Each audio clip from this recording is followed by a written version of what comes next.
नमस्कार और the deep dive में आपका स्वागत है। नमस्कार। चलिए 1 तारीख पर ध्यान देते हैं, 1 जनवरी 2026। ये तारीख भारत के लाखों केंद्र सरकार के कर्मचारियों के लिए सिर्फ एक नया साल नहीं है। नहीं, बिल्कुल नहीं। ये उनकी सैलरी, उनकी जिंदगी, उनके भविष्य के लिए एक बहुत बहुत बड़ा दिन है। सही बात है, क्योंकि इसी दिन 8वां वेतन आयोग लागू होने की उम्मीद है। बिल्कुल। और ये एक ऐसी चीज है जिसका असर सिर्फ सरकारी दफ्तरों में नहीं रहता। नहीं, ये पूरी अर्थव्यवस्था पर असर डालता है। और आज इसी को समझने के लिए हम मिंट में छपे एक लेख की गहराई में उतर रहे हैं। हाँ, हमारा मकसद सिर्फ ये बताना नहीं है कि क्या होने वाला है। बिल्कुल, हम ये समझना चाहते हैं कि ये क्यों हो रहा है, इसका असली मतलब क्या है, और सबसे बड़ा सवाल कि इस बदलाव की सबसे ज्यादा मलाई किसे मिलने वाली है। हाँ, बिल्कुल यही। देखिए, इस पूरी कहानी के केंद्र में एक ही चीज है, एक शब्द है जिसे फिटमेंट फैक्टर कहते हैं। सही। सुनने में थोड़ा टेक्निकल लगता है, पर असल में ये एक जादुई नंबर है। एक मल्टीप्लायर। हाँ, आपकी जो मौजूदा बेसिक सैलरी है उसे इस नंबर से गुणा किया जाता है। और जो नतीजा आता है वही आपकी नई तनख्वाह होती है। तो यही वो चाबी है जो लाखों लोगों की सैलरी का ताला खोलेगी। चलिए इसी से शुरू करते हैं। ठीक है, तो सबसे पहले टाइमलाइन को ठीक से समझ लेते हैं। हाँ। अभी जो 7वां वेतन आयोग चल रहा है, उसकी म्याद मतलब वैलिडिटी 31 दिसंबर 2025 को खत्म हो रही है। ओके। और जैसा कि मतलब कई दशकों से होता आया है, ठीक है। ठीक अगले दिन यानी 1 जनवरी 2026 से 8वें वेतन आयोग की सिफारिशें लागू हो जानी चाहिए। और ये कोई नई बात तो है नहीं, भारत में दशकों से यही पैटर्न है, हर 10 साल में एक नया वेतन आयोग आता है। हाँ, यही परंपरा है। लेकिन एक सवाल हमेशा रहता है, क्या 1 जनवरी से ही लोगों के बैंक अकाउंट में बढ़ा हुआ पैसा आना शुरू हो जाएगा? क्योंकि ऐसा तो होता नहीं है। आपने बिल्कुल सही पॉइंट पकड़ा है। सिफारिशें लागू होना एक बात है और उनका जमीन पर उतरना वो दूसरी बात है। अच्छा। सरकार को इन सिफारिशों को मंजूरी देनी होती है, एक ऑफिशियल घोषणा करनी होती है, और इस पूरे प्रोसेस में कई महीने लग जाते हैं। कभी कभी तो साल भी लग जाते हैं। हाँ, कभी कभी साल भी।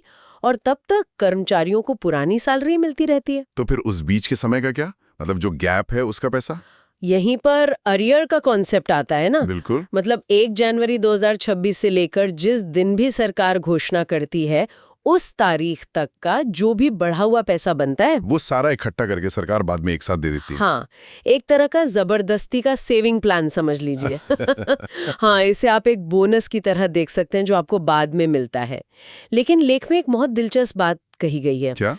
दिल्ली विश्वविद्यालय के मोतीलाल नेहरू कॉलेज के अर्थशास्त्री हैं प्रोफेसर रजनीश क्लेर।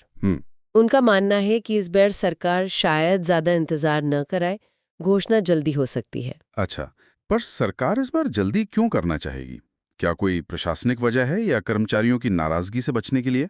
प्रोफेसर क्लेर के मुताबिक वजह प्रशासनिक ही ज्यादा है।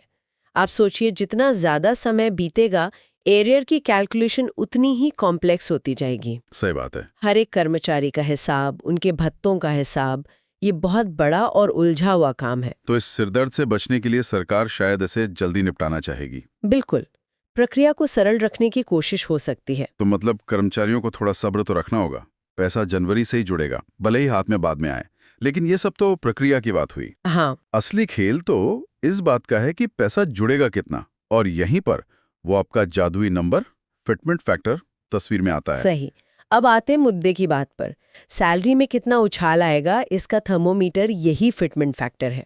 तुलना के लिए 7वें वेतन आयोग में जो 2016 में आया था, ये फैक्टर 2.57 था। 2.57, हाँ मुझे याद है। इसका मतलब था कि उस समय की बेसिक सैलरी को 2.57 से गुणा कर दिया गया था। बिल्कुल। तो अब 8वें वेतन आयोग के लिए क्या क्या सुगबुगाहट है? विशेषज्ञ क्या कह रहे हैं? लेख के अनुसार अनुमान ये लगाया जा रहा है कि इस बार फिटमेंट फैक्टर 2.15 के आसपास रखा जा सकता है। एक मिनट, क्या 2.57 से सीधा 2.15? हाँ, ये तो बहुत बड़ी गिरावट है। इसका मतलब तो साफ है कि इस बार सैलरी में जो बढ़ोतरी की दर है वो पिछली बार से काफी कम होगी। हाँ, ये थोड़ा चौंकाने वाला है और एक महत्वपूर्ण संकेत भी है। इसका सीधा मतलब है कि वेतन में उछाल उतना बड़ा नहीं होगा जितना पिछली बार था। पर ये नंबर तय कैसे होता है? मतलब हवा में तो तय नहीं होता होगा। नहीं, बिल्कुल नहीं। आयोग इसे तय करते समय देश की पूरी आर्थिक कुंडली देखता है। महंगाई की दर क्या है, आने वाले सालों में क्या रहने की उम्मीद है, सरकार के खजाने पर कितना बोझ पड़ेगा, देश की विकास दर कैसी है, ये सब कुछ। हाँ, इन सब समीकरणों को हल करने के बाद ये नंबर निकलता है। तो अगर फैक्टर कम हो रहा है तो क्या इसका ये मतलब निकाले कि आयोग को लगता है कि आने वाले समय में महंगाई बहुत ज्यादा नहीं बढ़ेगी? ये एक वजह हो सकती है। या फिर सरकार अपने खर्चों को लेकर ज्यादा सावधान हो रही है? ये दोनों का मिश्रण हो सकता है। एक कम फिटमेंट फैक्टर ये संकेत दे सकता है कि आयोग को उम्मीद है कि महंगाई नियंत्रण में रहेगी। ओके। और साथ ही ये एक तरह की वित्तीय समझदारी का भी संकेत है कि सरकार अपने खर्चों को एक सीमा में रखना चाहती है। लेकिन इसका एक और पहलू है, कर्मचारियों की उम्मीदें। सरकार को इन दोनों के बीच एक बैलेंस बनाना पड़ता है। बिल्कुल, महंगाई को काबू में रखना और कर्मचारियों को खुश रखना, ये एक बहुत महीन संतुलन है। ये तो हुई गणित और उसके पीछे की अर्थव्यवस्था की बात। अब सबसे जरूरी सवाल पर आते हैं, हाँ, जिसका इंतजार हर कोई कर रहा है। इस 2.15 के फैक्टर का असर किस पर, कैसे और कितना पड़ेगा? क्या यह सबके लिए एक जैसा होगा? नहीं, बिल्कुल नहीं।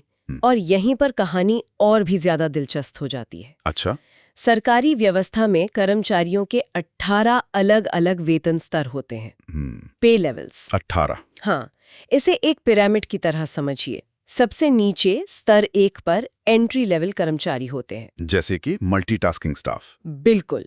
फिर स्तर 2 से 9 तक ग्रुप सी के कर्मचारी, जैसे क्लर्क और असिस्टेंट। स्तर 10 से 12 तक ग्रुप बी के अधिकारी। और फिर सबसे ऊपर स्तर 13 से 18 तक ग्रुप ए के वरिष्ठ अधिकारी, जिनमें सचिव और कैबिनेट सचिव जैसे पद आते हैं। तो चलिए इस पिरामिड के हर हिस्से पर नजर डालते हैं, कुछ ठोस उदाहरणों से समझते हैं। लेख में दी गई गणना के हिसाब से सबसे निचले स्तर से शुरू करें, लेवल 1 से। जरूर। स्तर 1 पर एक कर्मचारी का जो मौजूदा मूल वेतन है वो है 18,000 रुपए प्रति माह। ठीक है, 18,000 रुपए। तो उनका नया मूल वेतन हो जाएगा 38,700। 38,700। हाँ, यानी उनके वेतन में सीधी सीधी 20,700 रुपए की बढ़ोतरी होगी। एक मिनट यहाँ रुकते हैं। 20,700 रुपए की मासिक वृद्धि। हाँ, इसे सिर्फ एक आंकड़ा नहीं समझना चाहिए। बिल्कुल। एक एंट्री लेवल कर्मचारी जिसके परिवार का बजट शायद बहुत टाइट हो, उसके लिए ये रकम जिंदगी बदल सकती है। सही बात है। इसका मतलब है बच्चे के लिए बेहतर स्कूल, घर के लिए कोई जरूरी सामान, या शायद पहली बार ठीक से बचत करने की शुरुआत। आप बिल्कुल सही कह रहे हैं। ये सिर्फ एक सैलरी हाइक नहीं है, ये उनके जीवन स्तर में एक बहुत बड़ा सुधार है। ठीक है, अब थोड़ा ऊपर चलते हैं। हाँ, स्तर 5 का कोई कर्मचारी। हाँ, मान लीजिए स्तर 5 का कोई कर्मचारी जिसका मौजूदा मूल वेतन 29,200 रुपए है। ठीक है। नए फैक्टर के साथ ये बढ़कर 62,780 रुपए हो जाएगा। 62,780। हाँ, यहाँ वृद्धि है 33,580 रुपए की। ओके, तो जैसे जैसे हम पिरामिड में ऊपर जा रहे हैं, वृद्धि की जो रकम है वो भी बढ़ती जा रही है। हाँ, तेजी से। अब आते हैं अधिकारियों के स्तर पर।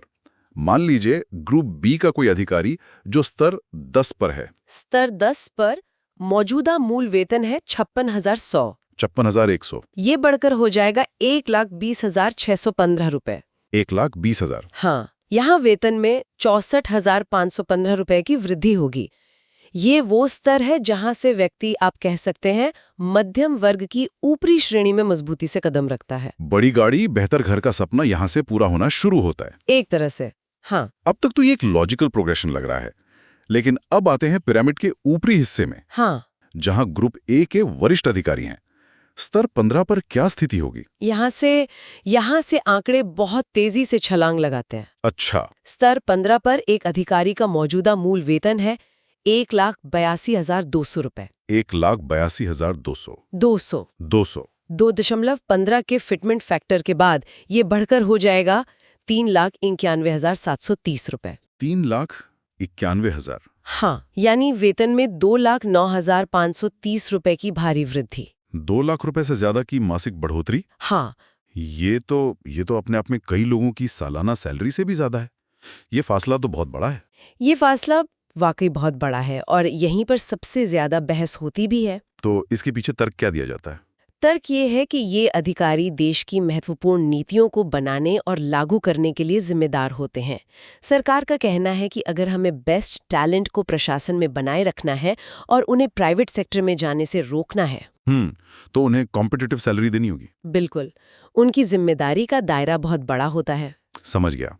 और पिरामिड की चोटी पर, मतलब स्तर 18, जहां कैबिनेट सचिव जैसे शीर्ष अधिकारी होते हैं, वहां क्या तस्वीर है? स्तर 18 पर मौजूदा मूल वेतन है 2,50,000 रुपए। 2.5 लाख। ठीक है, नए वेतन आयोग के बाद ये बढ़कर 5,37,500 होने का अनुमान है। 5,37,500। यानी यहाँ वेतन में 2,87,500 रुपए की सीधी वृद्धि होगी। 2.25 लाख रुपए की बढ़ोतरी। हाँ, और ये भारतीय नौकरशाही का सर्वोच्च पद है। तो विश्लेषण बिल्कुल साफ है। अगर हम रुपयों की बात करें, मतलब एब्सोल्यूट टर्म्स में, तो वेतन वृद्धि का सबसे बड़ा हिस्सा वरिष्ठ अधिकारियों की जेब में जाएगा। हाँ, ये साफ है। जहां एक एंट्री लेवल कर्मचारी की सैलरी में करीब 20,700 रुपए की वृद्धि हो रही है, वहीं एक टॉप अफसर की सैलरी में लगभग 2.25 लाख रुपए की बढ़ोतरी हो रही है। सही।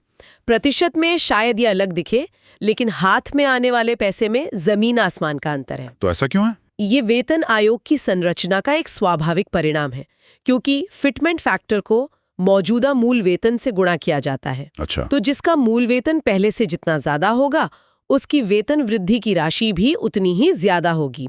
यह एक मल्टीप्लायर इफेक्ट है जो ऊपरी स्तरों पर जाकर बहुत बड़ा हो जाता है। तो अगर हम इस पूरी चर्चा को समेटें तो मुख्य बातें क्या निकल कर आती हैं? देखिए, पहली बात तो ये कि 1 जनवरी 2026 की तारीख लगभग तय है। ठीक है। दूसरी, वेतन वृद्धि का जो दिल और दिमाग है वो फिटमेंट फैक्टर ही है, जो इस बार पिछले आयोग से कम यानी 2.15 रहने का अनुमान है। और ये देश की आर्थिक सेहत और भविष्य के अनुमानों का एक आईना है। बिल्कुल। और तीसरा और सबसे महत्वपूर्ण निष्कर्ष वो ये है कि वेतन तो सबका बढ़ेगा, लेकिन रुपयों के मामले में जो अमीर हैं वो और अमीर होंगे। मतलब वेतन संरचना है, निचले और ऊपरी स्तर के बीच का जो फासला है वो रुपयों के मामले में और भी चौड़ा हो जाएगा। हाँ, लेकिन इसे सिर्फ असमानता के चश्मे से देखना भी अधूरा होगा। इसका कोई और पहलू भी है? हाँ, अर्थव्यवस्था पर असर। जब लाखों सरकारी कर्मचारियों की जेब में अचानक ज्यादा पैसा आता है तो वो खर्च करते हैं। हाँ, डिमांड बढ़ती है। नई कारें खरीदी जाती हैं, घर बनते हैं, बाजारों में रौनक आती है। ये अर्थव्यवस्था के लिए एक बड़े बूस्टर डोज की तरह काम करता है। तो इस गहरी पड़ताल के सबसे महत्वपूर्ण टेकअवेज यही हैं। तारीख है 1 जनवरी 2026। सही। वेतन वृद्धि की कुंजी है फिटमेंट फैक्टर, जो इस बार 2.15 रहने की उम्मीद है। और रुपयों के मामले में सबसे बड़ी छलांग वरिष्ठ अधिकारियों को मिलेगी, जिससे वेतन का पिरामिड और भी ऊंचा और नुकीला हो जाएगा। एकदम सटीक। और ये हमें एक बहुत ही दिलचस्प और सोचने वाले सवाल पर लाकर छोड़ता है। और वो सवाल क्या है? लेख में कहा गया है कि आयोग फिटमेंट फैक्टर तय करने के लिए महंगाई जैसे कारकों पर विचार करता है ना? हाँ। तो सवाल ये है, यदि ये नया फिटमेंट फैक्टर जो 2.15 है, पिछले वाले यानी 2.57 से काफी कम है, तो ये आने वाले दशक के लिए वेतन आयोग के लॉन्ग टर्म आर्थिक नजरिए के बारे में क्या गहरा संकेत देता है? सोचने वाली बात है। क्या ये इस भरोसे का संकेत है कि महंगाई काबू में रहेगी, या ये एक ज्यादा सतर्क वित्तीय भविष्य का इशारा है जहां सरकार बड़े खर्चों से बचना चाहती है?